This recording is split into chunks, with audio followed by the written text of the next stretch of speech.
Quasiment en troisième semaine de guerre, mais toujours pas d'opération terrestre. Des roquettes qui pleuvent depuis Gaza, depuis le nord également, et des opérations israéliennes toujours au cœur de la bande de Gaza pour mettre à mal l'état-major militaire et politique du Hamas dans la bande de Gaza. Le Hezbollah, lui, compte pour l'instant ces hommes des combats, les Radouane notamment, tués avant de passer à l'action. Troisième semaine donc de combat de la guerre, émission spéciale d'1h30 sur Défense. C'est parti.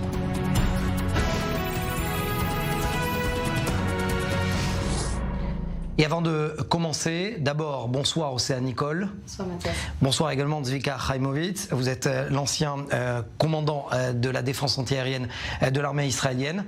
Avant de parler, j'aimerais vous montrer une image, si la régie peut la montrer. Elle vient d'intervenir cet après-midi.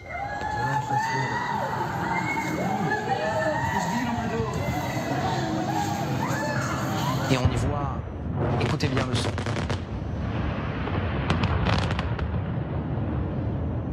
Zvika Chaïmovitz, pourquoi je vous ai demandé de venir ce soir? Non seulement parce que vous étiez le commandant de la défense antiaérienne, vous connaissez parfaitement la manière dont la défense et le bouclier de défense fonctionnent, mais vous m'avez dit en antenne, juste avant de monter à l'antenne, que vous avez fait partie de ces décisions de mission avec le chef de l'armée de l'air.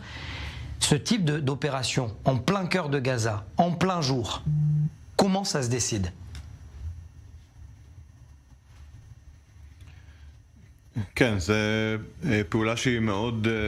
Oui, c'est une opération très complexe qui nécessite une très grande précision, mais n'oubliez pas que tout cela intervient alors que nous sommes en période de guerre. Ça n'est pas comme ce qui se passe en situation normale. La plupart des habitants ont évacué déjà, mais si on doit se fier au type d'explosion, on voit que ce n'est pas un immeuble qui s'effondre et on ne voit pas la poussière. On voit que c'est une attaque chirurgicale sur le puits d'un tunnel. On peut viser à moins d'1 mètre pour créer l'explosion à l'intérieur du tunnel. Cela nécessite bien sûr des munitions spéciales qui sont capables de percer les tunnels et cela nécessite encore une fois beaucoup de précision tant au point d'attaque à l'angle de pénétration pour obtenir ce résultat. Il faut garder à l'esprit que les tunnels dans la bande de Gaza sont en fait un réseau qui est sous l'ensemble de la bande de Gaza. Cela peut faire s'effondrer des routes, des immeubles et donc à l'heure actuelle, puisque la plupart de la population a déjà évacué, il y a moins de victimes collatérales, et donc on voit les effets secondaires de cette attaque extrêmement précise. Je discutais avec des commandants de l'armée de l'air cette semaine qui me disaient qu'on n'a pas besoin, dans un premier temps, avec les outils dont dispose l'armée de l'air, de lancer une opération terrestre pour faire mal aux tunnels terroristes dans la bande de Gaza et sous la ville de Gaza, sous Gaza City. Est-ce que vous confirmez ? Tout d'abord, je pense que nous disposons de renseignements. Cela a commencé déjà lors de l'opération Bordure Protectrice et aussi l'opération Gardien des Remparts qui a visé le système du tunnel. Donc l'armée israélienne connaît bien la cartographie de ces tunnels et au cours des 19 derniers jours, les renseignements ne font que devenir de plus en plus précis. On a interroger des terroristes qui ont participé à l'attaque du 7 octobre, qui fournissent de plus amples renseignements. Donc si on ajoute les renseignements dont on disposait auparavant, plus les renseignements qu'on a recueillis depuis le 7 octobre, effectivement cela permet d'avoir des cibles plus précises. Et il ne fait aucun doute que plus on attaquera le réseau de tunnels avant l'offensive terrestre, cela fera en sorte qu'il y aura moins de pertes pour les forces qui seront au sol. Donc le temps qu'on utilise pour tout cela, comme ce type d'attaque, et bien sûr, cela permettra d'avoir de meilleures conditions pour l'entrée terrestre. Donc, général de brigade Chaïmovitz, vous êtes d'accord avec ce que dit le ministre de la Défense et général Yoav Gallant, qui dit pour l'instant, on n'a pas besoin tout de suite de lancer une opération terrestre, il nous faut quelques jours encore, quelques semaines peut-être, dit-il, à l'armée de l'air pour faire mal aux terroristes avant de lancer les hommes pour ne pas les mettre en danger. Est-ce que vous êtes d'accord avec lui? Écoutez, c'est une question complexe. Le timing de l'entrée dans la bande de Gaza, c'est quelque chose de complexe. Je pense que que tout le monde s'accorde à dire, aussi bien à l'état-major que parmi les politiques, qu'il faut une opération terrestre. Le Premier ministre a évoqué l'objectif de la guerre, c'est de faire s'effondrer le pouvoir civil et militaire du Hamas. Et donc pour cela, il faudra une opération terrestre. Ça n'est pas là la question. La question, c'est de créer des conditions optimales pour une telle opération. Il faut avoir un effet de surprise, une surprise tactique. Le Hamas sait que nous allons entrer dans la bande de Gaza, mais la méthode, le mode opératoire, le timing, tout cela peut créer une surprise tactique, sinon stratégique.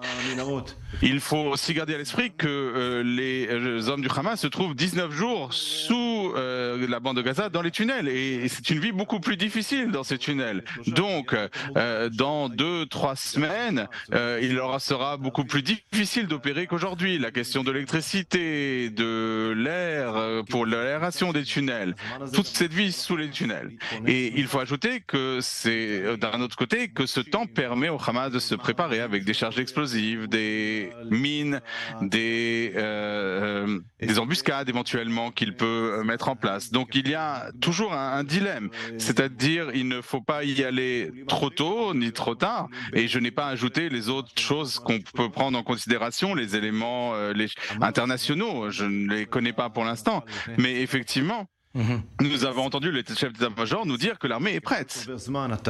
Donc plus le temps passe, plus les plans sont précis, il peut les améliorer, on récolte encore des renseignements. Mais c'est quelque chose qui peut être infini. En fin de compte, il faut que l'armée soit prête le temps voulu pour mettre en place cette opération. Alors vous dites l'armée est prête, le programme est prêt, mais il est prêt où? Bien évidemment que vous ne connaissez pas encore la réponse, mais il est prêt dans la bande de Gaza, il est prêt également au nord, et il est prêt également dans les grandes villes palestiniennes, Jenin, Naplouse, en même temps? Contrairement à la situation dans la bande de Gaza, où la mission de faire s'effondrer le Hamas, une entrée très agressive dans la bande de Gaza, les plans dans le nord face au Hezbollah sont bien connus, parce que la confrontation avec le Hezbollah ne sera pas une surprise. Donc les plans d'attaque au Liban, pour cibler des infrastructures du Hezbollah, les postes de commandement, pour cibler la force de feu du Hezbollah. C'est quelque chose auquel l'armée est préparée. Donc, le temps de passage de la situation actuelle à une attaque dans le nord est beaucoup plus court que ce qu'on a pu voir dans la bande de Gaza. Et effectivement, je pense que la première semaine était nécessaire pour déployer les forces, et on a déployé plusieurs divisions. Il fallait aussi adapter les plans à la réalité, compléter le tableau des renseignements, et je pense que c'est le temps qui était nécessaire pour être prêt. Je pense qu'aujourd'hui, et j'en ai parlé avec deux commandants militaires, l'armée est prête quand l'ordre sera donné pour effectuer et pour réaliser les plans. Et ça sera ma dernière question, je vous demande juste de répondre par oui ou par non, de ce que vous voyez pour l'instant jusqu'à présent. Vous êtes confiant?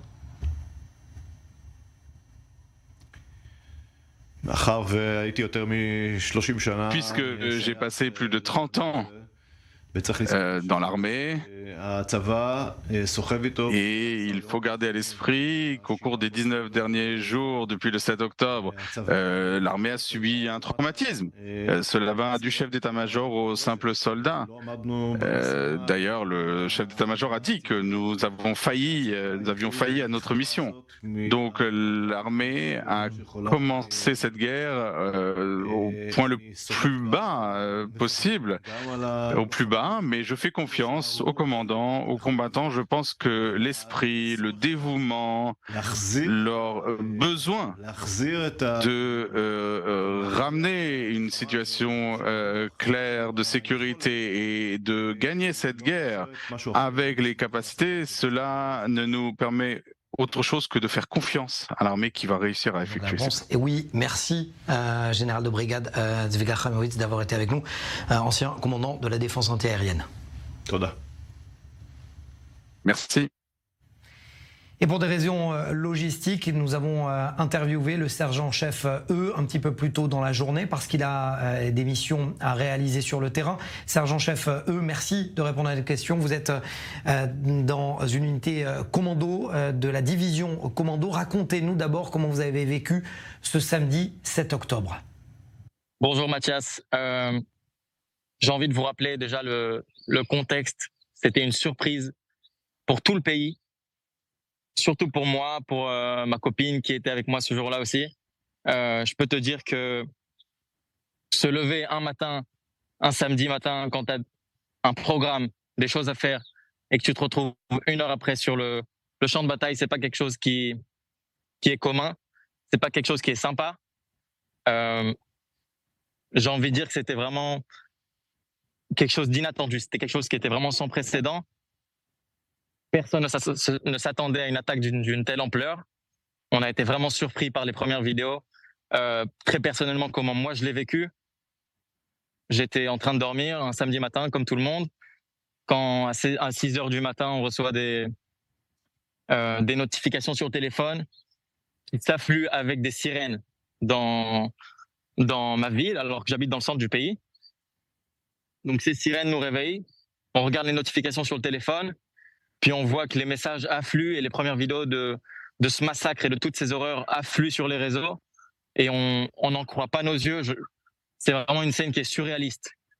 C'est voir des terroristes du Hamas qui se baladent dans les villes, dans nos villes en Israël, qui massacrent nos civils, qui massacrent nos petits frères, nos petites sœurs, nos soldats, nos grands-parents. C'est voir des images horribles à 6h30 du matin. Imaginez-vous un peu la situation. Imaginez-vous ce réveil-là. C'est vraiment quelque chose auquel personne ne s'attendait, surtout moi. Alors que moi, au final, je suis soldat dans une brigade commando.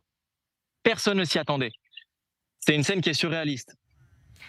Avec la grande différence que vous êtes habitué au sein de votre division commando à préparer, à contre-attaquer sur le terrain ennemi. Là, ça se passe en Israël. Là est la difficulté. J'ai envie de dire, c'est ce qui nous différencie des autres pays, c'est que la guerre, on la mène chez nous. Et on la mène pour protéger nos civils, et on la mène dans nos rues à nous, dans nos habitations à nous, pour nous protéger des terroristes qui rentrent chez nous. C'est pas une guerre où on envoie des forces dans un autre pays qui vont aller combattre dans des terrains qu'ils ne connaissent pas. C'est une guerre qui est vraiment surréaliste, surtout pour les gens qui habitent chez eux et qui se retrouvent une demi-heure après en train de combattre avec un fusil d'assaut dans le village de son copain avec lequel il s'assoit tous les soirs. C'est quelque chose qui est irréel. Irréel, et pourtant ça s'est vraiment passé. Comment ça s'est passé justement sur le terrain face à des terroristes qui non seulement sont surarmés mais surtout sont assoiffés de sang? J'ai envie de revenir un petit peu en arrière et de montrer quelle était la gravité de l'événement et l'ampleur que ça a pris. On est arrivé à l'unité directement depuis chez nous. On était en permission en week-end. Et j'ai envie de dire, c'est un événement, on n'attend pas les ordres. On n'attend pas les ordres du commandant qui vont nous dire d'aller par-ci, par-là, de faire un petit peu d'ordre dans les troupes et ensuite d'aller faire ce qu'il faut. Là, c'était vraiment une attaque qui demandait une réponse immédiate.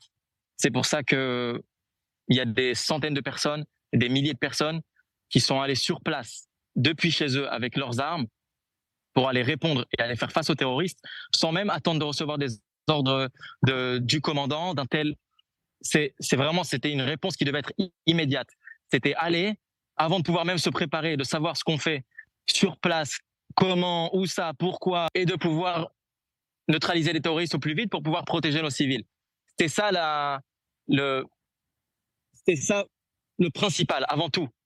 Et c'est pour ça que c'est une attaque qui a pris tout le monde par surprise, mais auquel on sait répondre. Les gens sont venus sur place. sans même se demander est-ce qu'ils vont revenir. Les gens ont quitté leur famille, leurs femmes, leurs petites amies, ont foncé avec leur propre voiture sur les lieux du crime, sur les lieux des massacres, dans les kibbutzim, pour pouvoir donner la réponse la plus rapide possible. Parce qu'au final, c'est nos otages qui sont sous les mains du Hamas, c'est nos amis, c'est des gens qu'on connaît. Et c'est plus important que de savoir si je vais revenir sain et sauf ou pas. Et telle est la mentalité des Israéliens quand l'attaque elle a survenu ce samedi-là. Sergent-chef, eux, vous avez combattu pendant 40 longues heures, 40 heures de combat. Je vais vous dire, c'est vraiment passer du tout au tout. C'est être un beau matin chez soi avec un programme de fait. Moi, personnellement, je devais aller ensuite avec ma petite amie à un barbecue avec des amis. Et c'est se retrouver 1 heure après sur un terrain de guerre en train de chasser les terroristes qui viennent massacrer nos femmes, nos enfants, nos grands-parents, nos soldats. C'est une scène qui est surréaliste. C'est des combats qui, au début, c'est plein de troupes qui sont parties sur le front pour pouvoir donner la réponse la plus rapide possible. C'est quelque chose qui est... C'était des images très violentes, 40 heures d'images très violentes, 40 heures de combat, plus de 40 heures d'incertitude. En même temps, c'est savoir combattre quand on sait que nos copains, ils sont pas revenus. Très personnellement, moi, quand je suis arrivé à l'unité, je voyais déjà des premières voitures, des premiers véhicules de mon unité qui sortaient pour aller rejoindre les communes sur la bordure. Et pendant le temps où je me préparais encore, c'est déjà recevoir des messages comme quoi un tel et un tel qui sont dans la voiture, mes amis, des gens que je connais, des gens que je vois tous les jours, ils sont pas revenus et ils ont été tués déjà sur le champ quand ils sont arrivés parce qu'ils voulaient donner la réponse la plus rapide et efficace possible. Donc c'est 40 heures où tu arrives sur un théâtre qui est familier mais dans lequel tu ne t'attends pas à voir la guerre et à voir des massacres. Et c'est 40 heures où tu enjambes des corps, tu enjambes des corps de familles entières qui ont été massacrés, qui ont été tués sur le champ chez eux, dans les abris, des enfants, des bébés. C'est enjamber toutes ces familles-là, c'est enjamber les corps de ces terroristes-là qui gisent dans les rues. C'est une scène qui est irréaliste quand tu sais que tu es chez toi, que tu es dans un village dans lequel tu as l'habitude de sortir avec tes copains, de te promener, c'est du bon temps, c'est un village où au jour le jour, c'est un paradis, c'est les oiseaux qui chantent. Et tout d'un coup, c'est un enfer, tout d'un coup, c'est du tout au tout, c'est une toute autre image. Donc c'est 40 heures où tu dois combattre avec tes amis tout en sachant que tu as des amis qui sont déjà tombés, tout en sachant que tu as des amis qui ont été massacrés dans des fêtes, des amis dont tu ne sais pas ce qu'il en est d'eux, ils ne sont pas revenus de telle fête, tu n'as pas de nouvelles. C'est pouvoir combattre avec toutes ces idées-là en tête sans se laisser déconcentrer. Et puis cette décision de vos commandants de vous transférer dans le nord pour se préparer à une guerre face au Hezbollah, comment ça se passe, le switch, justement? Le switch, pour qu'il soit le plus facile à faire, c'est d'être concentré sur ce qu'on fait, d'être concentré sur la mission à l'instant T, de ne pas trop se laisser ramener en arrière et de voir les images des amis qui sont partis, des proches qui ont été tués, des gens massacrés. C'est de savoir ce qui se passe tout en sachant qu'il faut aller de l'avant, tout en sachant qu'il y a une mission à préparer, tout en sachant qu'on a encore quoi faire, que ce soit à Gaza, dans le nord du pays, à toutes les frontières. Il faut se préparer, il faut savoir quelle peut être la suite et il faut continuer à s'entraîner sans répit pour, au cas où, quel que soit l'ordre qu'ils nous donneront, pouvoir accomplir la mission de la meilleure des façons possibles. Ce que je retiens surtout, c'est votre sagesse, c'est votre clairvoyance. À peine plus de 20 ans, si vous aviez un dernier mot à dire à vos proches, aux Israéliens et à ceux qui vous regardent dans le monde, ce soir, ça serait lequel? Mathias, si j'avais une seule chose à ajouter, ce serait que tout le peuple juif, c'est que notre seule terre, là où on peut habiter, là où on peut vivre sereinement, en paix, en tant que juif, c'est ici en Israël. Et c'est savoir ça qui t'amène à faire des choses incroyables, qui t'amène à faire des choses auquel personne ne peut penser.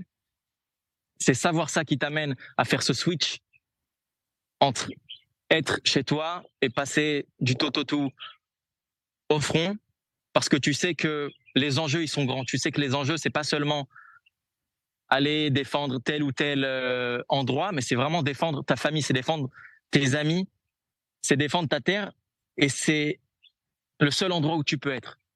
Et quand tu sais que t'as pas le choix, tu fais les choses avec conviction, tu fais les choses bien, tu te prépares et t'as confiance.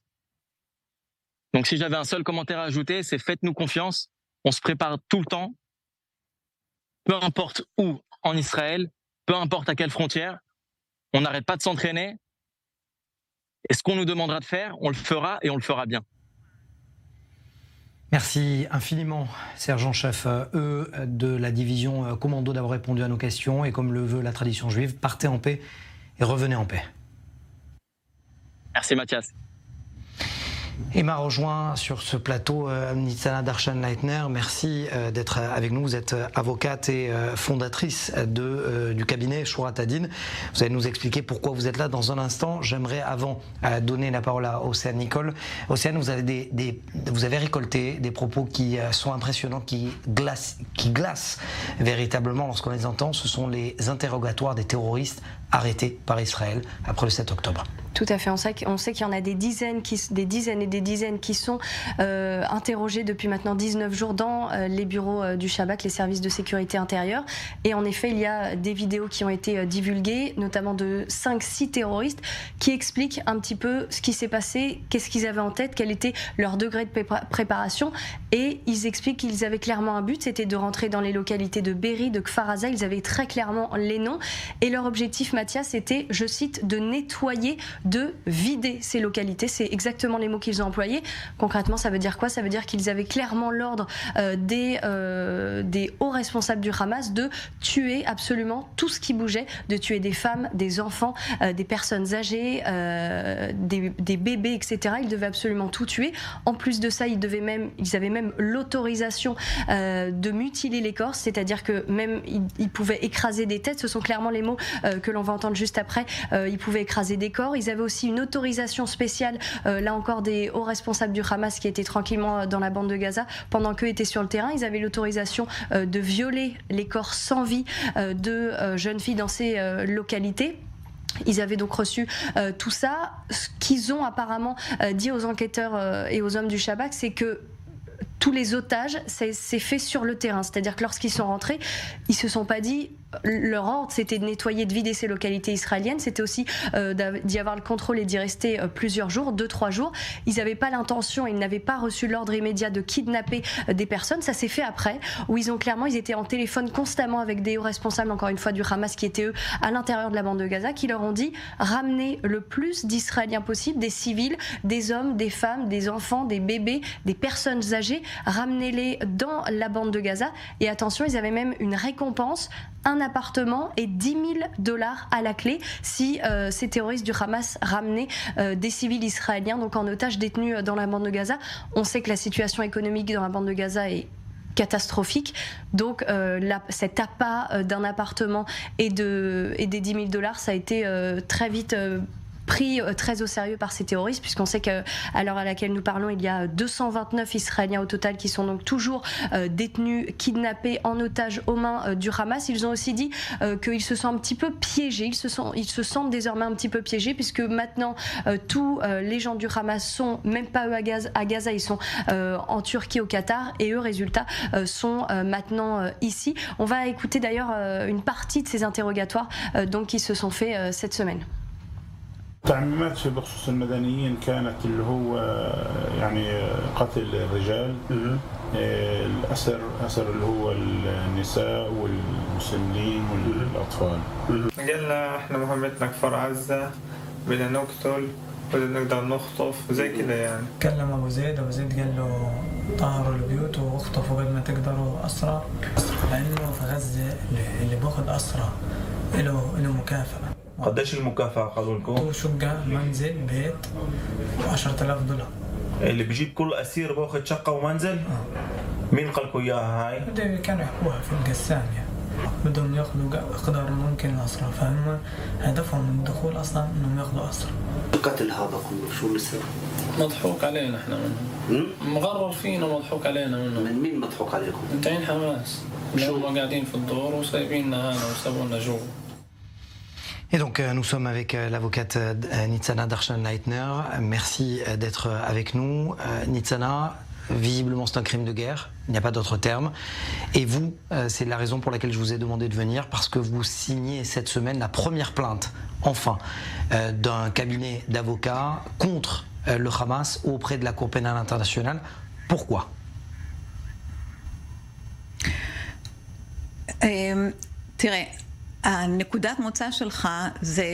Votre point de départ, c'est qu'il est clair que ce sont des crimes de guerre. Or, malheureusement, ça n'est pas exact, parce que nous voyons bien que le monde qui était sous le choc face à l'horreur de ces images horribles qu'ils ont vues commence à accepter ce qui a été fait. On commence à entendre dire le viol, ça va si on est de tel ou tel côté de la carte politique, si le viol c'est acceptable quelque part, décapiter, brûler des corps de bébés, cela peut se faire si vous êtes de telle ou telle nationalité.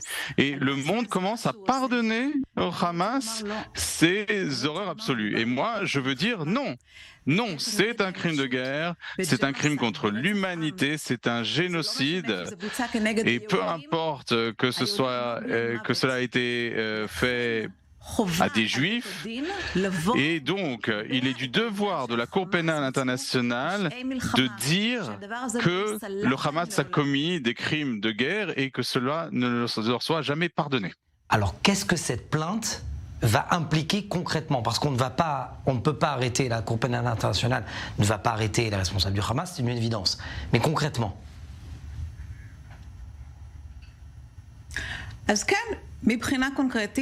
Alors concrètement, oui, on pourra les arrêter. On pourra les arrêter parce que un mandat d'arrêt de la Cour pénale internationale oblige tous les pays membres, les 123 pays membres de la Cour pénale internationale en Europe, l'Australie, en Amérique du Sud, en Afrique, et tous ces pays devront respecter un tel mandat d'arrêt.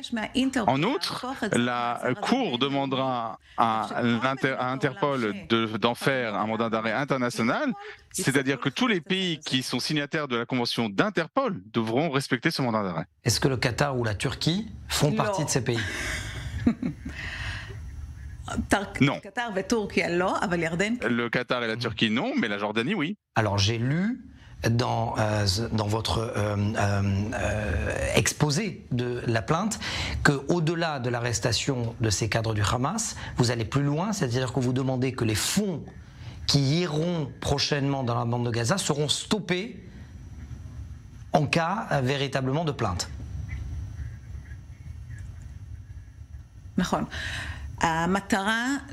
Oui, c'est ça. L'objectif de montrer que les hauts responsables du Hamas sont des criminels de guerre va dire que personne ne pourra plus être en contact avec eux, que ce soit des contacts d'affaires, on ne pourra pas leur transférer d'argent, ils seront complètement exclus et ce sera le début de la fin pour eux. Vous êtes en train finalement d'appliquer et de dupliquer, puisque vous avez donné une interview il y a quelques années de cela, du modèle mis en place par Meir Dagan et vous-même, l'ancien chef du Mossad, de ce département, ce qu'on appelait Harpoun au Mossad, c'est s'attaquer au financement du terrorisme.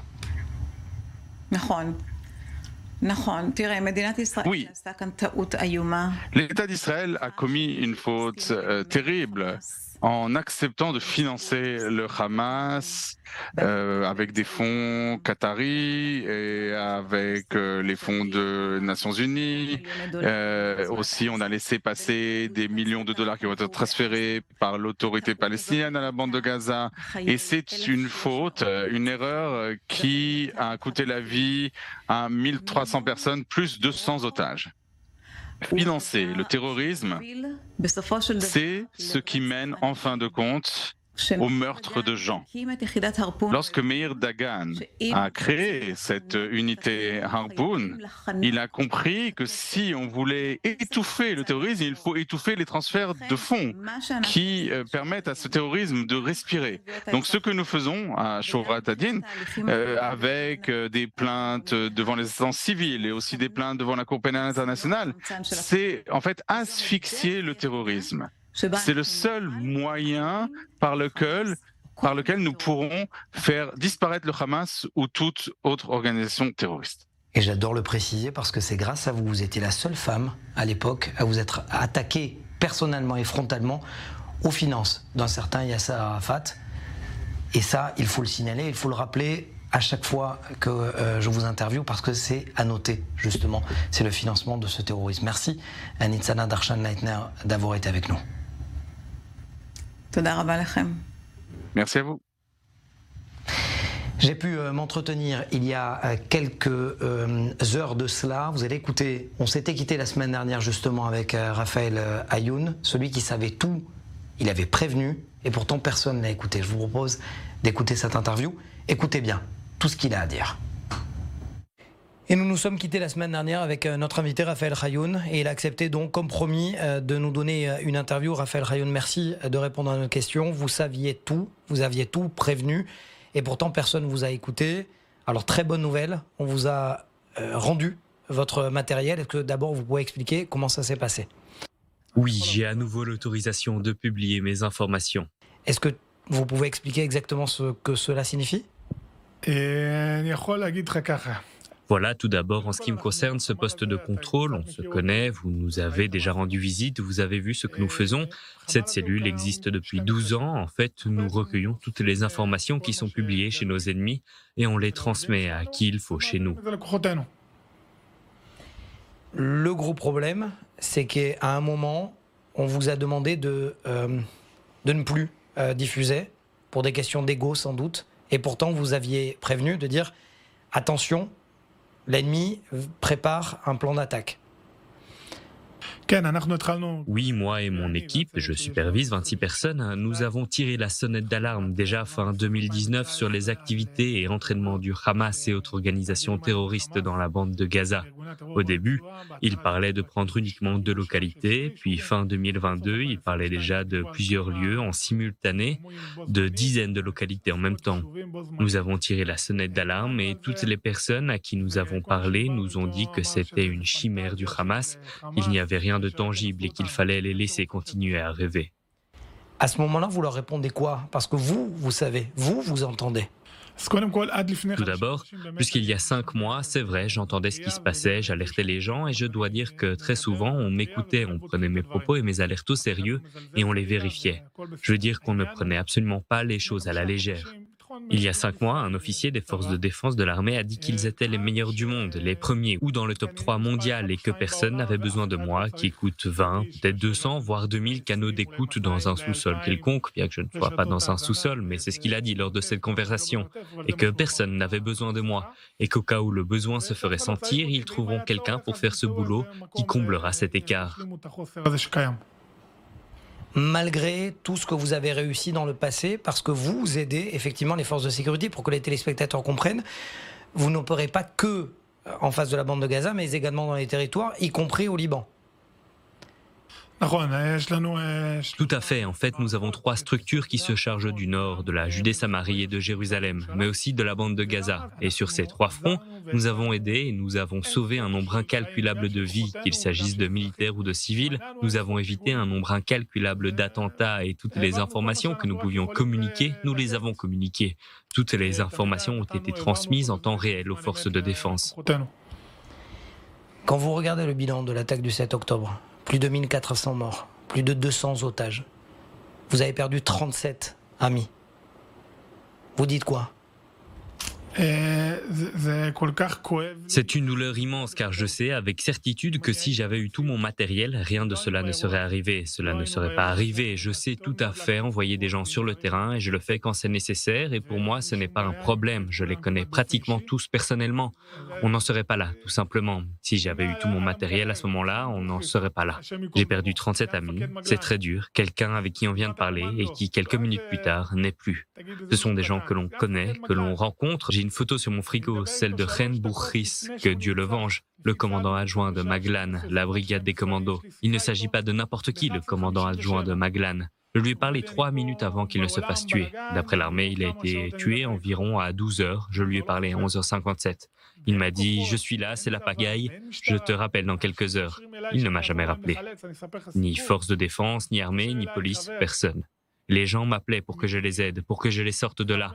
Je vais vous raconter quelque chose.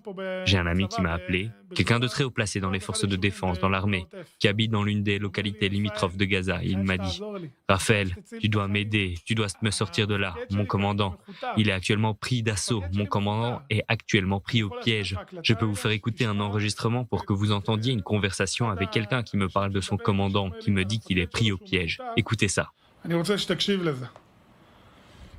Pendant ce temps, avant que vous trouviez l'enregistrement, on voit toute votre émotion.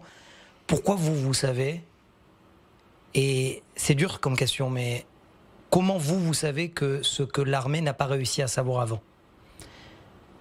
Je ne crois pas savoir ce que l'armée n'a pas réussi à savoir. Je pense qu'en temps réel, en regardant le résultat, nous nous sommes pris une grande claque, très grande. J'ai perdu beaucoup d'amis qui étaient responsables de sécurité dans les localités. Vous en connaissez une partie, vous en avez rencontré une partie.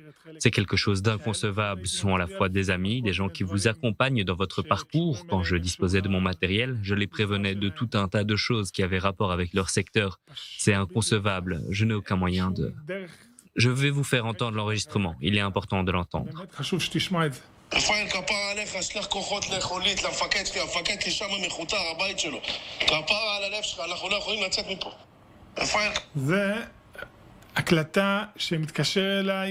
C'est l'enregistrement de quelqu'un qui m'appelle et dont la maison de son commandant est prise d'assaut par des terroristes. Il ne peut rien faire. Ce même commandant m'a appelé lui aussi. Je ne veux pas vous embêter et vous faire écouter d'autres enregistrements. Alors j'appelle Chen Bourris, que Dieu venge son sang, le commandant adjoint de Maglan, qui me dit « Raphaël, j'essaye de me rendre sur place, mais ici c'est compliqué. Nous venons de tuer 5 terroristes à Zikim. Je vais voir comment je peux m'y rendre. » Ensuite, plus de réponse. Alors j'essaie de joindre Iftach Yabetz, que Dieu venge son sang, et vous savez, ils ont été tués ensemble. Lui aussi me dit « Donne-moi les infos de localisation de ce haut gradé et je vais voir comment je peux y aller. » Et ensuite, pas de réponse. Alors, je téléphone à une force très spéciale, à un ami très cher, expert en situation très complexe, qui me dit « Raphaël, je n'ai que 3 combattants avec moi et nous n'avons que des revolvers, mais je vais essayer. Je ne te garantis rien. » Je lui dis, je ne sais pas quoi te dire, si tu dois y aller ou pas, car tu risques ta vie. Mais c'est un haut gradé, il ne doit absolument pas être fait prisonnier. Que Dieu nous en préserve. Il part dans cette direction avec 3 combattants. Ils sont donc 4 en tout. Ils réussissent à s'emparer d'une Jeep et prêts à tuer des terroristes. Ils prennent leurs armes parce que tout ce qu'ils avaient, ce n'était que des revolvers. Et avec les armes des terroristes, ils tuent d'autres terroristes. Ils viendront à bout de 30 terroristes à seulement 4 combattants. C'est extraordinaire. Ils sont très très pointus. Ce haut gradé, après avoir réussi à choper une Jeep Savane, embarque tout le monde et en profite pour extraire d'autres familles qui étaient à côté. Moi, je n'étais pas au courant de ça. Je savais simplement ce qui s'était passé avec le gradé et ils arrivaient à extraire des gens de là, tout en faisant venir de plus en plus de force sur les lieux. Cette même personne est venue ici chez moi, elle me prend dans ses bras, il m'embrasse, il tremble. Et il me dit « Raphaël, tu es mon ange gardien, tu m'as sauvé la vie. Je ne serais pas là en ce moment si toi, tu n'avais pas été là. » Pas d'armée, pas de police, aucune de nos troupes. Et c'est un gradé. Il appelle sa femme qui dit la même chose. Tu as sauvé des bébés, tu as sauvé des enfants. Quand tout cela sera terminé, il faudra qu'on se voie. Vous savez, en pensant à tous ceux que j'ai perdus, des gens que vous connaissez, Ilan, le responsable de la sécurité de Nahal Oz, d'Anna Soulin, Arika Aroni, de Be'eri, le responsable de la sécurité, Shachar, c'est très dur. Je me demande où est aujourd'hui cet officier qui a dit que mon aide n'était pas nécessaire. Où est-il à cette heure-ci? Où? Il doit pleurer dans son coin.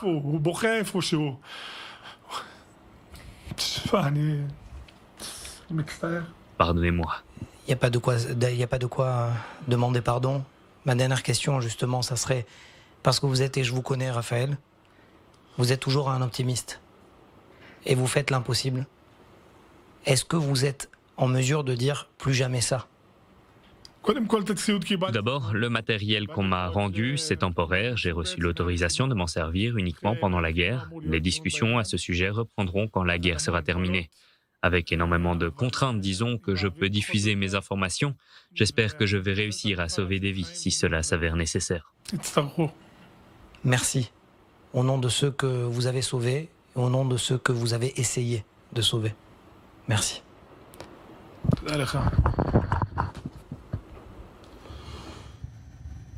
Voilà pour cette interview particulièrement difficile, et je me tourne vers Elkana Federman. Merci de répondre à nos questions. Vous étiez le responsable de la sécurité de ce festival Nova à Reim. Vous avez tout vu. D'abord, racontez-nous, vous avez été blessé. Est-ce que vous vous sentez un peu mieux maintenant ?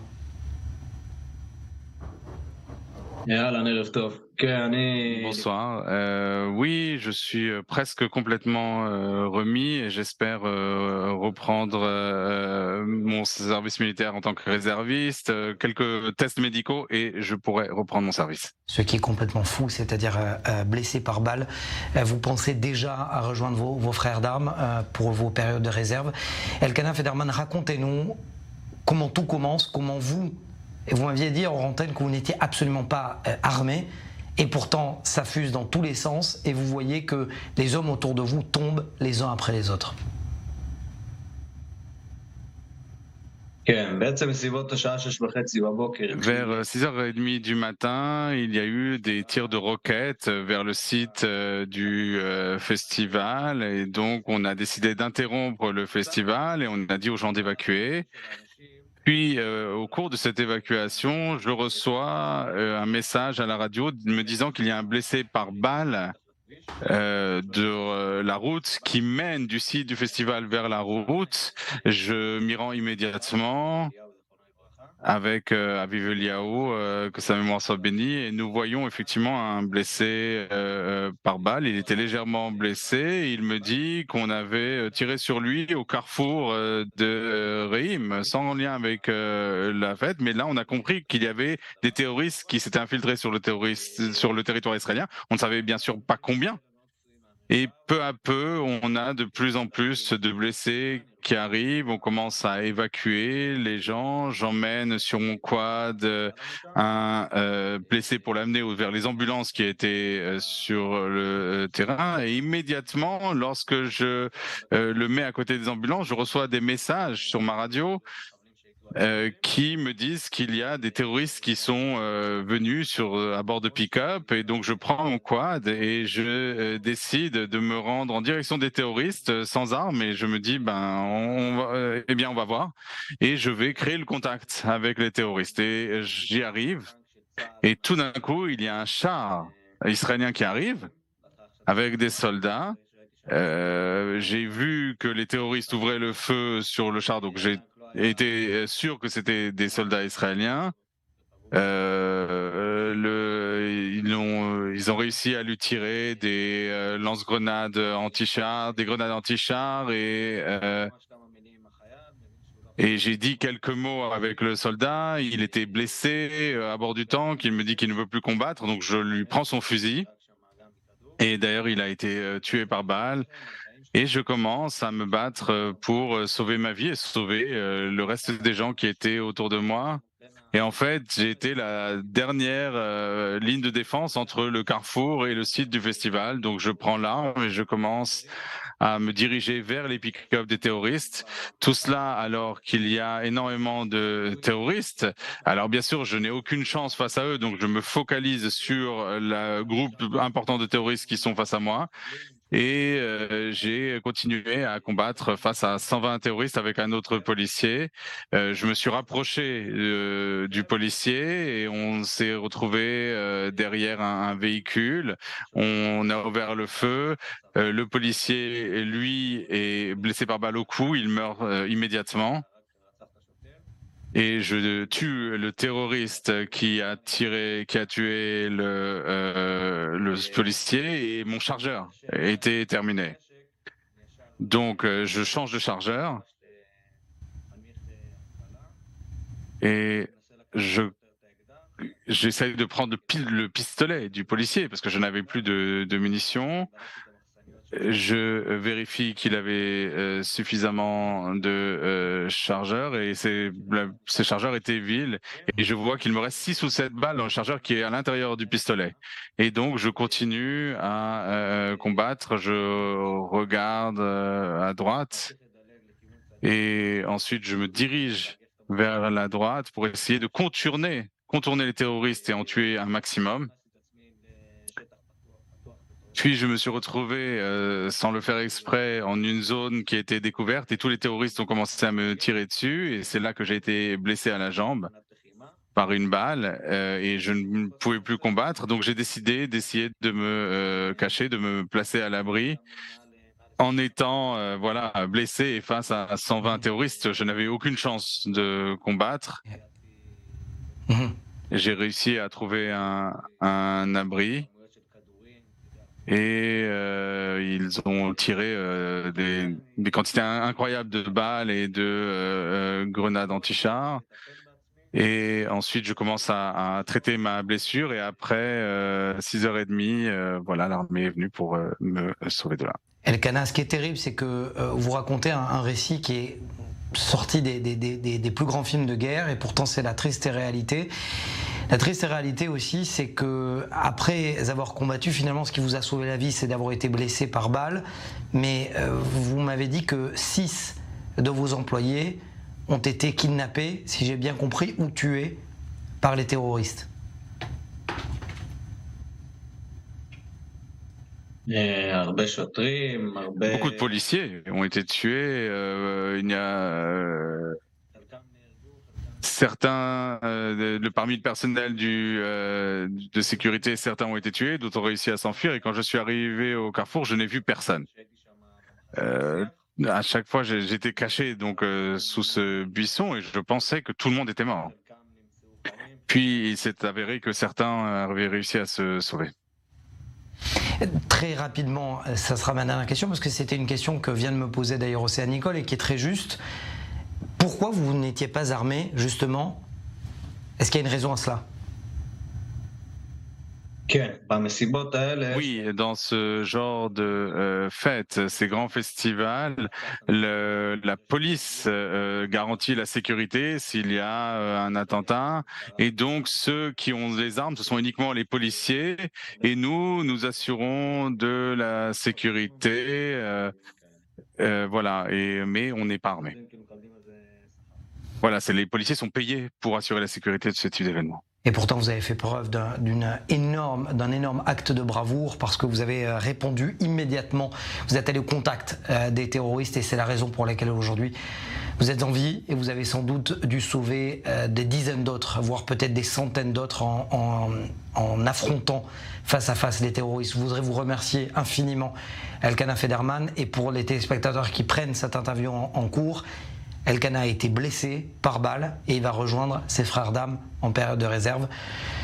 C'est nous qui vous saluons et qui vous remercions, Elkana Federman, d'avoir répondu à nos questions. Oui, je reprendrai mon service. Merci beaucoup. Merci à vous. Difficile d'enchaîner, Océane Nicole, après ce type de réaction, de témoignage.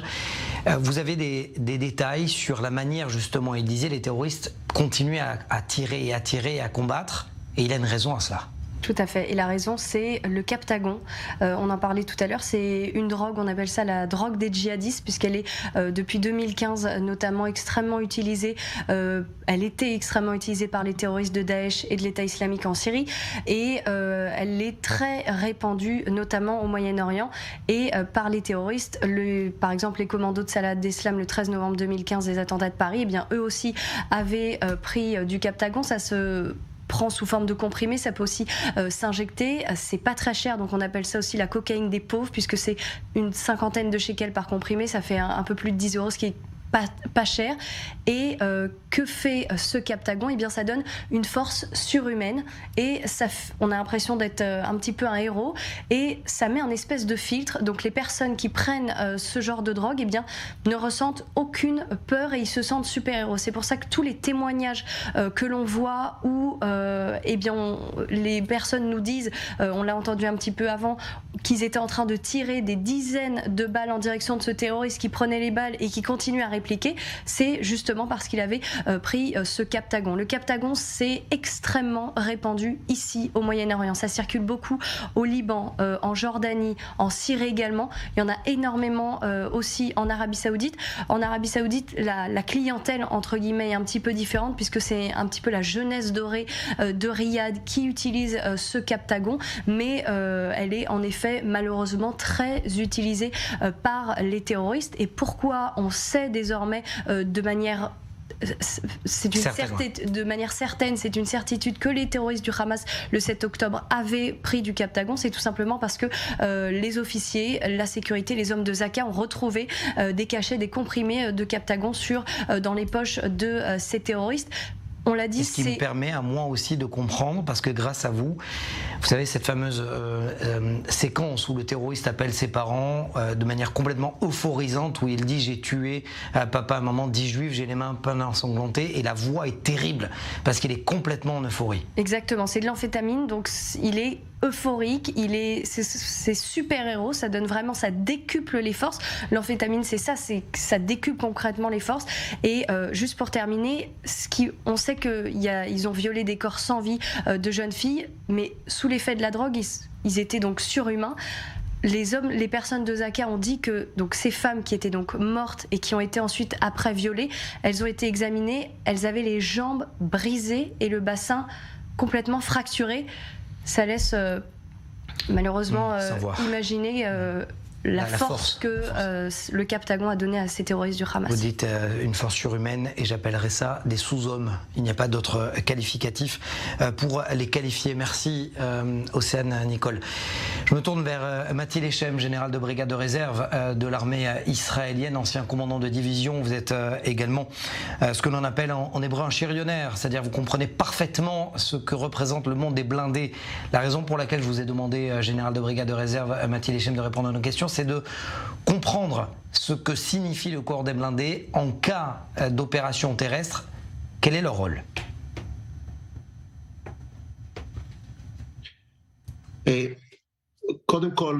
D'abord, il est évident que le rôle des blindés est essentiel pour tout ce qui concerne toute manœuvre au sol, et en particulier dans des combats sur des zones denses et urbaines. Commençons par dire que dans chaque action, dans chaque opération de Tsahal, mais dans toutes les armées du monde, mais certainement chez Tsahal, c'est vrai, du moment où commence une manœuvre, la première question qui se pose, depuis le chef d'état-major jusqu'au dernier des soldats sur le terrain, la question la plus courante, c'est où sont les tanks ? Le tank a un rôle essentiel, un rôle central, ce qui a été vrai et ce qui reste vrai, sur la base de tous ces avantages, et les avantages du tank sur le champ de bataille. La question est de savoir véritablement, parce que dans le passé, les tanks ont été la cible, justement, les blindés, en 2006, par exemple, dans la Seconde Guerre du Liban, mais également en 2014, lors de l'opération Bordure Protectrice. Est-ce qu'aujourd'hui, des leçons ont été retenues de permettre aux blindés de ne pas, justement, être en première ligne, ou tout du moins d'être pris pour cible par les missiles RPG? C'est une question un peu étrange que vous posez. D'abord, tout ce qui concerne les combats, depuis l'invention du tank et jusqu'aujourd'hui, il y a des tanks. Le blindé, au départ, c'est pour combattre contre un autre tank. Mais au fil des années, on a construit des instruments, des mortiers, des missiles pour tirer sur les tanks, donc des armes contre les tanks, des anti-tanks. Et c'est ainsi qu'on a encore amélioré les tanks encore, et que les armements contre les tanks se sont améliorés, et donc l'évolution au fil des années s'est passée ainsi.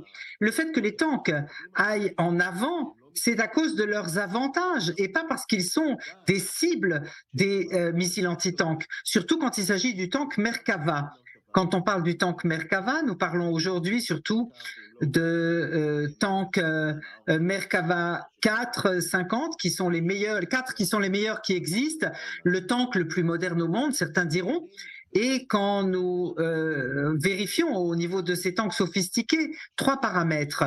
Les 3 paramètres sont leur facilité de déplacement, sa capacité à être mobile sur le champ de bataille pertinent où il se trouve. Deuxièmement, sa force de feu. La force de feu de tout tank, mais du Merkava en particulier, peut être équivalent à une force de feu d'un bataillon et même d'un groupe plus important. Donc un seul tank a une force de feu extraordinaire, et ensuite sa protection et sa défense, et vous parlez certainement du paramètre de sa survie et de sa défense, sa protection. Le tank est une grosse force de feu et à l'avant pour être létal, et il doit être capable de surmonter les armes qui l'attaquent. Donc, en quelque sorte, vous nous dites que la présence justement des blindés, avec leur puissance de feu, est primordiale, voire cruciale, en cas d'opération terrestre avec l'infanterie. On peut même dire que l'infanterie se joint au tank, en effet, parce que le tank est d'abord et avant tout une force de feu mobile. C'est la force la plus importante qu'il y ait sur le champ de bataille. Et pour ce faire, si nous parlons des leçons tirées, le cas échéant, il est évident qu'on tire les leçons et qu'on améliore constamment sa protection et sa capacité de survie de tous les points de vue. On améliore tous ces systèmes afin que le blindé puisse être puissant sur zone, et dans toutes les guerres, même en 2006, on a amélioré ce blindé au fil des combats, et il a été constamment amélioré pour préserver sa supériorité nette et sa capacité de protéger d'un côté son équipage, et ensuite, après un ou deux ou trois tirs, qu'il puisse continuer pourtant à combattre et avancer sa force de feu là où nécessaire. Ça sera ma dernière question, général de brigade de réserve Mati Lechem. En quelque sorte, finalement, quand l'armée israélienne dit que les plans sont prêts et que les plans opérationnels sont prêts, est-ce qu'aujourd'hui, l'armée israélienne dispose de suffisamment de force, parce qu'on sait, tout au long de l'année, les unités de blindés s'entraînent. Est-ce qu'aujourd'hui, l'armée est suffisamment prête à combattre sur plusieurs fronts en même temps, sachant que la topographie de Gaza n'est absolument pas celle, bien évidemment, du nord du pays?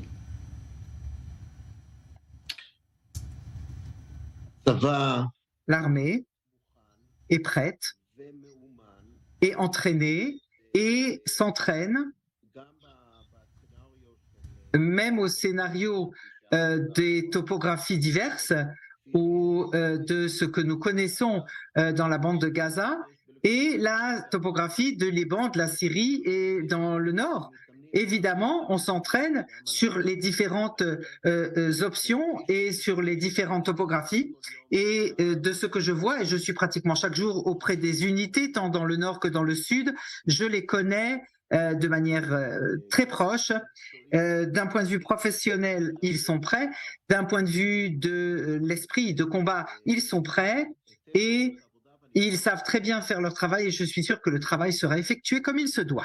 Merci, il est extrêmement tard. Merci, général de brigade Mati Lechem, d'avoir répondu à nos questions. Vous êtes actuellement en période de réserve et c'est extrêmement c'est un honneur que vous nous avez fait de pouvoir répondre à nos questions ce soir en période de réserve justement, au moment où tout est en train de se jouer. Merci, général de brigade Mati Leshem. Tout va bien. Am Israël Chai, merci. Merci à vous. Alors, le général de brigade Mati Leshem disait à l'instant, Océan Nicole, Am Israël Chai, c'est-à-dire le peuple d'Israël est vivant. Il y a aussi l'usage, il est vivant et ses otages également, en tout cas du moins ceux qui ont été libérés. Mais il y a un usage de la guerre psychologique encore et toujours de la part du Hamas. On a vu et on a entendu le coup de com' de sa part. Tout à fait, avec ces images complètement cyniques. Premièrement, celle de la vidéo diffusée par le Hamas de la libération de ces deux otages, de ces deux Israéliennes qui ont plus de 80 ans, une de 80 et une de 85 ans, où on voit la vidéo où un terroriste qui est extrêmement armé avec une Kalachnikov autour de son cou, qui lui donne un petit gâteau, qui lui fait un pouce de la main d'un air, est-ce que tout va bien, etc. On n'est pas dupe. On sait très bien que quelques heures avant et quelques jours avant, ces mêmes terroristes ont massacré des femmes, des enfants, des bébés, des hommes, etc. Donc le Hamas a une nouvelle fois voulu, dans sa vidéo d'une minute 40, voulu montrer un petit peu une image ils sont un petit peu quand même humanitaires. Il y a aussi cette déclaration, cette conférence de presse qui n'était pas vraiment organisée de cet otage qui a été libéré, cette femme de 85 ans, son nom m'échappe. Elle était hospitalisée à l'hôpital Ichilov de Tel Aviv et elle racontait un petit peu aux dizaines de journalistes qui étaient présents sa captivité, comment ça s'est passé, et elle a raconté de manière complètement surprenante que finalement, selon elle, selon en tout cas ce qu'elle a dit aux médias, que les terroristes du Hamas étaient aux petits soins. Elle a été soignée à plusieurs reprises, les toilettes étaient même nettoyées et récurées. On a quand même du mal à imaginer ces mêmes terroristes, encore une fois, nettoyer des toilettes dans les tunnels de la bande de Gaza où sont vraisemblablement ces otages. Faut pas oublier que vraisemblablement, on parle d'une femme qui a quand même 85 ans, son mari Oded est toujours à l'intérieur de la bande de Gaza. Donc selon les responsables sécuritaires, il n'y a pas d'option, il n'y a pas plusieurs options. C'est clairement évident que le Hamas a dû dire à cette femme, à cette personne âgée de 85 ans, on te libère, mais voilà ce que tu vas dire. Et on se souvient de l'entretien d'ailleurs donné par Gilad Shalit en 2011, après 5 ans de captivité aux mains du Hamas, où il était complètement apeuré. On se posait la question de savoir pourquoi il était apeuré, parce qu'il y avait 2 Kalachnikov pointés sur lui. Merci Océane effectivement d'avoir précisé tout cela, sachant qu'aujourd'hui d'ailleurs la maison du porte-parole des Zedem al-Qassam, Abu Obeida, a été visée. Pour l'instant, c'est la censure qui règne au sein des réseaux de communication du Hamas. On ne sait pas effectivement s'il était à l'intérieur et qui a été visé aujourd'hui. C'est lui qui mène justement la guerre psychologique. Merci Océane. Vous signez d'ailleurs, vous allez peut-être nous le décrire, le sujet que vous avez signé sur la manière dont les policiers ont réagi de manière héroïque dans plusieurs kibbutzim. Vous pouvez nous préciser? Tout à fait, notamment à Kfar Aza et à Sderot, où certains policiers avaient sur eux une caméra corporelle, et on voit, et on va le voir dans le sujet juste après, au fil des heures, les vidéos elles commencent vers 9-10 heures, elles se finissent extrêmement tard, et on entend des tirs incessants entre les policiers qui font de leur mieux. Ce sont des policiers, donc ils ont que des revolvers. En face d'eux, ce sont des terroristes qui ont des M16, des Kalachnikov, avec des tirs beaucoup plus puissants, beaucoup plus précis. Et eux, pendant des heures, ils ont fait ce qu'ils peuvent pour sauver, et on va le voir dans les images. En même temps, ils sont en train de tirer sur les terroristes. En même temps, ils tapent sur la fenêtre pour essayer de sauver des Israéliens et de les emmener dans la Jeep. En même temps, encore une fois, avec ces tirs incessants qui ne cessent pas, des dizaines et des dizaines pendant toute cette journée du 7 octobre, ils font face à ces terroristes. En même temps, ils appellent au secours, et on va clairement les entendre, ça fait froid dans le dos. On les sent un petit peu désemparés, ils savent pas non plus la taille de l'événement, ils savent pas qu'eux ils sont à Kfar Aza, à Sderot, ils savent pas qu'en fait les terroristes sont un petit peu de partout, ils appellent au secours, ils appellent de l'aide, des renforts, et en effet il y a ces images un petit peu héroïques de ces vidéos où l'on voit donc ces combats incessants face à des terroristes, et encore une fois ils aident les blessés, ils libèrent en même temps les otages. Et cet acte de bravoure aussi, vous allez l'entendre, Ce cri horrible d'une petite fille de 6 ans qui appelle à l'aide, dont les parents viennent d'être assassinés et qui appelle au secours, et je pense à la mienne justement, qui a 6 ans justement, et ça fait effectivement froid dans le dos. Reportage signé Océane Nicole.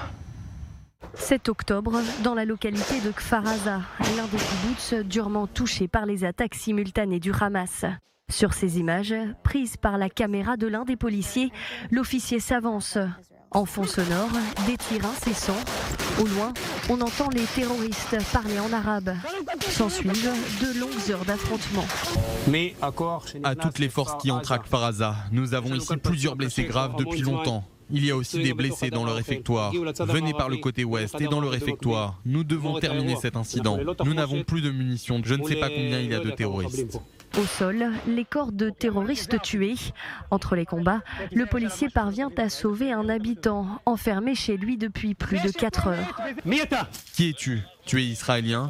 Casse la fenêtre et viens. Vite, vite, vite. Monte dans la Jeep. Plus loin, dans la ville de Sderot, des centaines de terroristes ont là aussi pris en otage des civils israéliens. Ils sont retranchés à l'intérieur de ces maisons. Les policiers sont, eux, à l'extérieur. Et là aussi, les tirs sont incessants. Dans cette voiture, les 2 parents viennent d'être tués. À l'arrière, les 2 petites filles n'ont, elles, pas été touchées. Désormais orphelines, elles appellent à l'aide. Elles sont sauvées par les forces de sécurité sur place. À quelques mètres de là, le commissariat de la ville est pris d'assaut par des dizaines de terroristes. Ils sont dissimulés à l'intérieur du bâtiment. C'est une tuerie de masse. Soyez avec vos armes chargées sur vous. Il y a plein de morts. Donc venez préparer et faites attention de ne pas tirer sur nos forces. Nous n'avons pas encore distingué les terroristes. Il y a ici des terroristes morts. Je suis devant le bâtiment. Il faut qu'on reprenne le contrôle du commissariat. Le commissariat de Sderot sera finalement entièrement rasé à cause d'un risque d'explosif à l'intérieur. On se rend au nord du pays à présent avec Miri Maman. Miri, bonsoir. La journée a été particulièrement active également toute la journée avec des tirs de missiles anti-chars, des réponses de la part de l'artillerie israélienne également. Oui, le Hezbollah continue ses provocations. Aujourd'hui, plusieurs tirs de missiles anti-chars ont été tirés depuis le sud-Liban sur le nord d'Israël. D'ailleurs, il y a eu une alerte dans la région de Kiryat Shmona, cette grande ville de 20 000 habitants. Il ne reste que 3 000 personnes puisque cette grande ville a été évacuée. Il y a eu 4 chutes de roquettes dans des terrains vagues, ce qui veut dire qu'il n'y avait ni blessés ni dégâts. Plutôt un tir de missiles anti-chars également sur la région d'Avivim, une petite localité qui a également été évacués. Ce sont apparemment des positions de Tsahal que le Hezbollah tentait de viser. Il faut savoir qu'à chaque attaque, le Tsahal, l'armée israélienne, frappe à nouveau, riposte évidemment très durement. Et puis ce soir, on apprend également que 3 cellules terroristes du Hezbollah ont été éliminées aujourd'hui, ce qui porte à une quarantaine de membres de cette organisation terroriste libanaise qui ont été éliminés depuis le début du conflit et de la guerre, depuis le 7 octobre. Tsahal qui annonce également avoir frappé une infrastructure militaire dans le sud Liban qui appartient au Hezbollah, ainsi qu'un poste d'observation. Vous savez, ces fameux postes qui ont été installés pour pouvoir regarder, espionner de l'autre côté de la frontière, côté israélien. Il faut savoir aussi que d'autres tentatives d'attaque ont été également déjouées, notamment grâce aux observatrices israéliennes qui sont placées donc du côté israélien de la frontière. Elles scrutent ces soldats chaque centimètre carré de la frontière entre les 2 pays pour justement empêcher ce genre d'attaque. Tsahal, Israël, qui annonce qu'à chaque frappe, eh bien, il y aura une réponse adéquate et qu'en plus, si les membres du Hezbollah s'aventurent à se rapprocher de la frontière, eh bien, ils en subiront le prix. C'est ce qu'on le voit depuis le début de cette guerre. Merci beaucoup Miri Maman. Il est 23h08 précisément en Israël. Allez vous reposer puisque demain au pont, déjà sur le pont à 8h du matin sur i24 News. Demain la frontière. Merci à vous et je me tourne vers Ronit Marzan.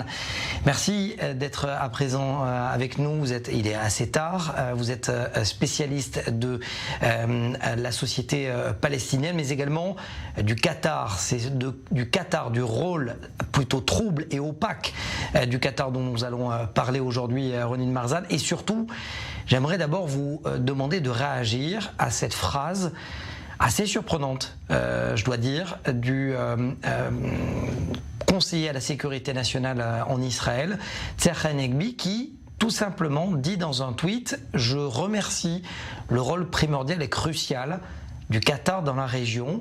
J'imagine que cela vous surprend également. » Absolument. Je pense, écoutez, la politique israélienne face au Qatar, à mon avis, est une politique erronée qui se poursuit depuis plusieurs années. On a vu comment ça a commencé en faisant passer de l'argent qatari vers le Hamas. Et en fait, grâce à cet argent, cela a permis de dégager l'argent des impôts pour se renforcer politiquement, militairement, et l'argent du Qatar a été utilisé pour la population et aussi pour les proches du Hamas. Ce qui est important de bien comprendre, c'est que le Qatar est un pays extrêmement subversif et dangereux. Et il le fait en utilisant une force douce et pas violente. C'est-à-dire, ce ne sont pas des utilisations militaires comme les Iraniens, mais une force douce, c'est-à-dire, par exemple, de la presse, les journalismes, des influenceurs palestiniens et arabes qu'il déploie le Qatar à travers le Proche-Orient. Et si je parle des Palestiniens aussi en Israël et en Cisjordanie et à Gaza, j'ai un exemple excellent, par exemple, d'un influenceur qui travaille et qui émet tous ses films sur la chaîne El Arabi, qui est une chaîne qatari, et où nous voyons de l'incitation constante à la violence. Il a publié pendant l'opération Bordure protectrice en mai 2001, il lançait des petites vidéos où il disait que la libération de toute la Palestine était possible. Ensuite, nous voyons le 7 octobre, donc cette dernière attaque contre les Israéliens si terrible, il a publié une vidéo qui a pour sujet central le combat pour la libération de la Palestine tout entière qui a commencé. Donc nous voyons comment les Qatars font de la subversion et sapent l'existence de l'État d'Israël et permettent aux influenceurs du monde d'appeler à la libération de toute la Palestine, y compris de l'État d'Israël. Et nous voyons comment ils utilisent les activistes, les intellectuels, des religieux très extrémistes comme Youssef El-Qaradawi, qu'ils ont recrutés pendant le printemps arabe pour faire tomber les régimes arabes, convaincre les jeunes arabes de se révolter contre les régimes arabes, et il leur donnait la légitimation religieuse et donnait des justifications d'assassiner Kadhafi et Assad. On voit aussi par exemple le Marocain religieux qui est au Qatar et qui appelle au djihad contre les Juifs, Ahmed El-Rissouni, et nous voyons aussi des religieux chrétiens qui est à Birzeit et qui incitent et appellent à la tuerie de Juifs du matin au soir par les armes. Et lui, pareil, et Mohamed El Hamedi, cet intermédiaire qatari qui amène les valises d'argent au Qatar, au Hamas, lui rend visite à Birzeit. C'est donc tout un réseau que ces Qataris mettent en place, qui sont en train de lutter contre les régimes arabes, contre l'État d'Israël, qui veulent faire chuter l'autorité palestine. Et en même temps, Yahya Sinwar, le membre du Hamas de Gaza, qui n'a pas suivi leur diktat, eh bien lui aussi, ils ont essayé de le mettre de côté. Bref, nous voyons ici une volonté très violente de l'émir du Qatar de se transformer en un dirigeant qui est à la tête du monde arabe sur le compte de l'Égypte et de l'Arabie saoudite, et il combat ces deux États depuis longtemps exactement par ces influenceurs dont j'ai parlé précédemment. Alors, ce que vous êtes en train de dire, finalement, pour simplifier, est-ce que vous n'êtes pas en train de dire que finalement le Qatar allume l'incendie et cherche la solution en même temps pour éteindre le feu? Exactement. C'est exactement ça, sa stratégie.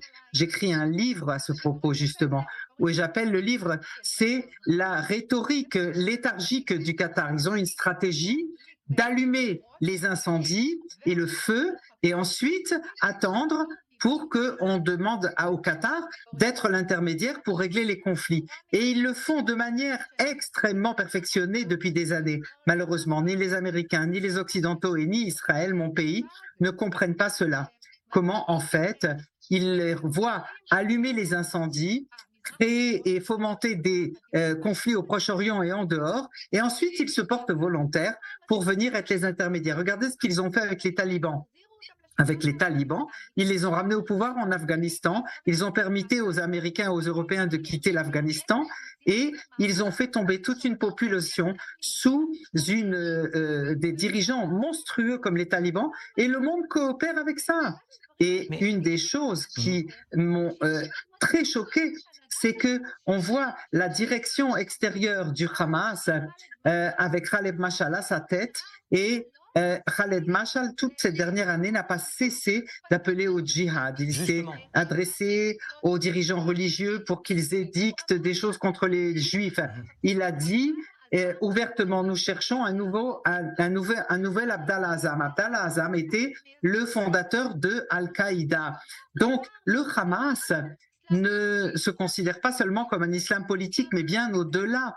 Ils adoptent en fait la façon de parler d'Al-Qaïda sur la terre de l'émir du Qatar. Et donc, je pense qu'il est largement temps que tant l'État d'Israël que les Américains arrêtent de faire pression sur l'Israël, de se plier devant le Qatar, de supplier le Qatar, de demander au Qatar de libérer les otages. Non, les Américains doivent prendre leurs forces militaires qu'ils ont sur la terre du Qatar. Ils ont une base militaire, la plus grande base militaire américaine au Proche-Orient, et dire à l'émir, monsieur, maintenant, ça suffit.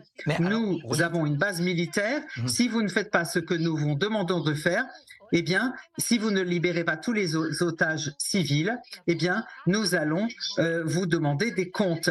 Et je pense qu'ils ont un levier militaire extrêmement important. Il faut se souvenir, c'est un tout petit pays, très riche, et la seule chose qu'elle peut proposer au monde, c'est de l'argent, de la richesse, et beaucoup de terrorisme et de financement du terrorisme. Et le monde occidental doit se réveiller et doit dire « ça suffit ».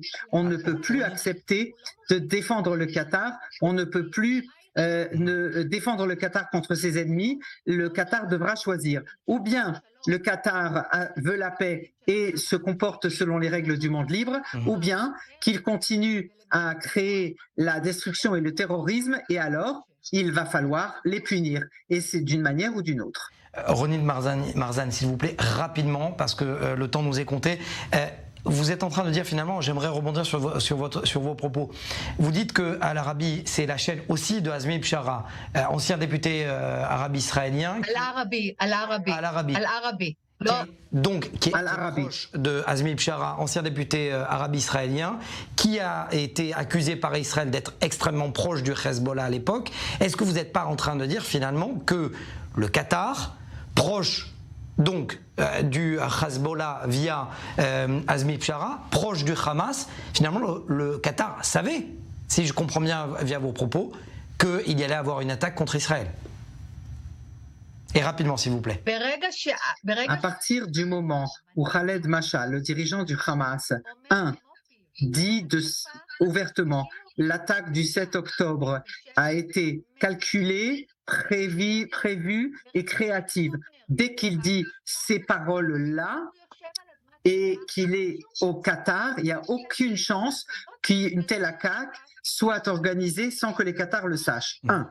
2, il faut se souvenir, tous les dirigeants du Hamas n'étaient pas au Qatar au moment de l'attaque.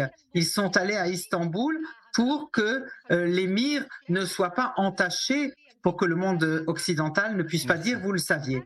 Azmi Bishara, lui, arrive au Qatar en 2009 et depuis, il est devenu le conseiller le plus proche de l'émir. Il est près de lui, l'émir lui a donné beaucoup d'argent. Il a créé la chaîne El Arabi et Al Arabi incite à la violence en permanence contre Israël, contre l'Égypte. Et nous devons bien comprendre et suivre les contenus qui sont faits sur AJ, Al Arabi. C'est une chaîne où il y a des contenus intolérables et il faut absolument faire quelque chose et arrêter ce qu'ils émettent. Merci. Et une des choses, l'émir, cette attaque spécifique du 7 octobre, a mis l'émir devant une dissonance terrible. Il ne pensait pas en arriver là. Parce que maintenant, il faudra qu'il décide. Est-ce qu'il continue à faire des manipulations sur le monde occidental?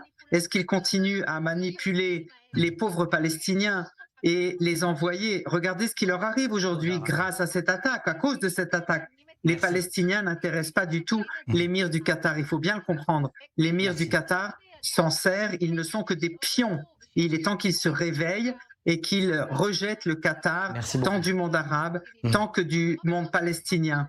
Il n'est pas là pour faire la paix, ni entre les Israéliens et les Palestiniens, et peu lui chaud des Palestiniens. Regardez ce qui leur arrive à cause de ce qui s'est passé. Je suis désolé, je suis obligé de vous couper, pardonnez-moi, c'est peut-être pas respectueux, mais on a un temps respecté, il nous reste quelques minutes avant la fin de cette édition. Merci à vous en tout cas, et on a bien compris vos propos, merci à vous, Ronit Marzan. On poursuit cette émission avec un sujet qui vous passionne, qui va vous passionner, c'est la sécurisation des portes et des abris, ce qu'on appelle des mamad en Israël. Je viens à vous dans un instant, Océane, parce qu'on aimerait comprendre. Je me tourne d'abord vers David Moès. Bonsoir David. Vous êtes, ou alors dans quelques instants, avant cela, Océane, les abris... Aujourd'hui, c'est le mot mamad qui revient le plus à cause justement des tirs de missiles depuis la bande de Gaza. Tout à fait, ce sont ces pièces fortes, c'est ce qu'on appelle un peu des bunkers, qui sont donc dans les nouveaux appartements. Dans les appartements, c'est une pièce forte à l'intérieur de chaque appartement. Les immeubles plus anciens, ils n'en ont pas, donc eux, il faut qu'ils descendent dans la cage d'escalier ou en bas de l'immeuble pour se réfugier. Et il faut évidemment bien tout fermer. Il y a plusieurs consignes qu'il faut respecter. Il faut notamment enlever la vitre pour, en cas s'il y a un impact direct sur la roquette, pour que la vitre n'explose pas. Ça a été le cas malheureusement lors de l'opération Bordure Protectrice en 2020 avec ce petit garçon qui avait été tué dans la ville de Sderot parce que justement il avait eu des débris de verre dans la tête et ils n'avaient pas bien enlevé la vitre. Donc ces abris, normalement il y en a dans tous les appartements récents. On a vu des images assez traumatisantes de ces dizaines, centaines d'habitants du sud de la bande de Gaza, de ces localités frontalières qui, lors du 7 octobre, eh bien, s'étaient enfermés, s'étaient réfugiés dans ces abris. Ils sont restés des heures dans ces abris pour se mettre à l'abri des terroristes. Merci Océane. Alors David Moès, vous êtes constructeur justement de ces pièces renforcées, de ces mamad. Aujourd'hui, il n'y a pas d'autre choix pour les Israéliens de se protéger finalement dans ces mamad. C'est ça qui sauve la vie.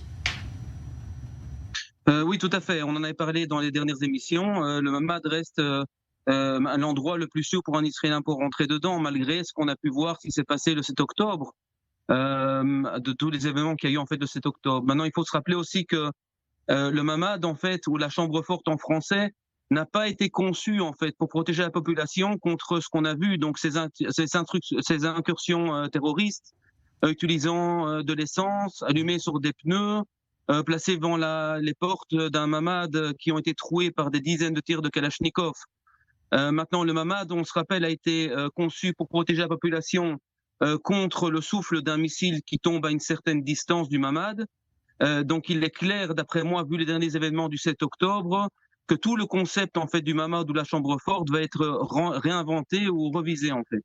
Donc en quelque sorte finalement vous êtes en train de nous dire que ce mamad doit se moderniser parce que certaines personnes ont été prises au piège justement dans la pièce du mamad. Oui, mais encore une fois, je vous donne un exemple. Par exemple, la poignée de porte à l'extérieur existe sur un mamad. Donc en fait pourquoi? Parce qu'en cas de tremblement de terre ou en cas où un missile tombe à proximité et il y a des retombées dans le bâtiment, il faut en fait que ou les pompiers ou les ambulances puissent venir et en fait sauver les gens qui sont en fait dans la chambre. Au départ, cette chambre forte n'a vraiment pas été conçue pour ce qu'on a vu en fait le 7 octobre passé. Très rapidement, est-ce que finalement les prochains mamad vont être pensés différemment? Je pense que oui, on nous a déjà approché sur ce sujet. Le problème, c'est que les matériaux à utiliser pour ce faire seront lourds, très onéreux aussi. Donc les gens ne pourront pas se permettre de payer en fait tous les frais en fait pour renforcer son mamad contre ce qu'on a pu voir aujourd'hui. Par exemple, les tirs d'RPG ou bien les explosifs qui étaient détonés directement sur le mamad ne donnent absolument aucune chance à ses occupants. Merci David Moès d'avoir été avec nous. Non seulement vous êtes constructeur de mamad le jour, mais en plus le soir et la nuit, vous êtes d'astreinte pour les services de secours de Magen David Adom. C'est ça aussi la force d'Israël, de sauver des vies le jour et la nuit. Merci à vous. Merci à vous. Au revoir. Et peut-être que ces engins vont sauver aussi peut-être la vie des forces de sécurité. Game of Drones, c'est la conférence qui a été réalisée à Paris sous la responsabilité de Guillaume David Doniel et Emmanuel Dupuis. Notre journaliste sur place était présente, Hélène Corbier. Regardez. Il peut être de surveillance, d'appui technique en cas de manœuvre au sol ou même devenir une arme. Le drone est aujourd'hui un outil incontournable de la guerre du XXIe siècle. Du point de départ des drones d'il y a une dizaine d'années qui était essentiellement de la collecte d'informations, on est passé en fait à une sursegmentation de ce que peuvent faire les drones. On l'a vu aussi bien dans la guerre en Ukraine qui est en cours. On le voit aussi bien aussi dans le conflit qu'il y a eu entre l'Azerbaïdjan et l'Arménie. Et on voit aussi que l'utilisation du drone, quelque part, ça peut être à moyen terme la version low cost de la supériorité aérienne pour des pays qui n'ont pas les moyens de se payer ce que l'Occident aujourd'hui se paye. La quasi-totalité des armées s'en sont dotées, mais des groupes non étatiques en ont vite compris les avantages. Avec un budget moindre, ils ont adapté des drones civils à des usages paramilitaires. Déjà, il faut qu'il y ait une réflexion quant à la régulation de ce qui, pour l'instant, n'est absolument pas régulé et donc absolument pas arrêtable. En l'occurrence, les drones qui ont été utilisés par le djihad islamique et le Hamas étaient des drones que l'on pouvait acheter par Internet pour quelques centaines, milliers d'euros, que l'on pouvait même construire ou configurer à travers une imprimante 3D, donc des micro-drones, des drones low cost, qui ont le même degré de dangerosité, parce qu'il suffit d'y arrimer une charge explosive, une grenade. La lutte anti-drone est devenue un enjeu militaire majeur face à la menace potentielle que représentent certains pays. L'Iran effectivement en utilise. C'est d'ailleurs vraisemblablement une des sources à travers le Hezbollah et la force Al-Quds de l'Iran du Hamas. L'avenir montrera qu'il y a eu là de gros échanges de technologies. Il y a les Turcs, à ne pas négliger. Les Turcs ne sont pas non plus des acteurs totalement négligeables dans le domaine. On l'a vu là aussi en Ukraine. Il y a un centre de drones d'origine turque qui ont fait des dégâts. Devenus partie intégrante des doctrines militaires contemporaines, les drones sont utilisables dans divers environnements. Ils sont aussi à l'aise dans l'air que sous l'eau. Voilà, c'est à la fin de cette émission spéciale de défense pendant 1h30, on dirait consacrée à la guerre, au front sud, au front nord, également dans les territoires. Merci à mon équipe d'avoir été avec nous. Très bonne soirée, très bonne nuit sur les 24 News.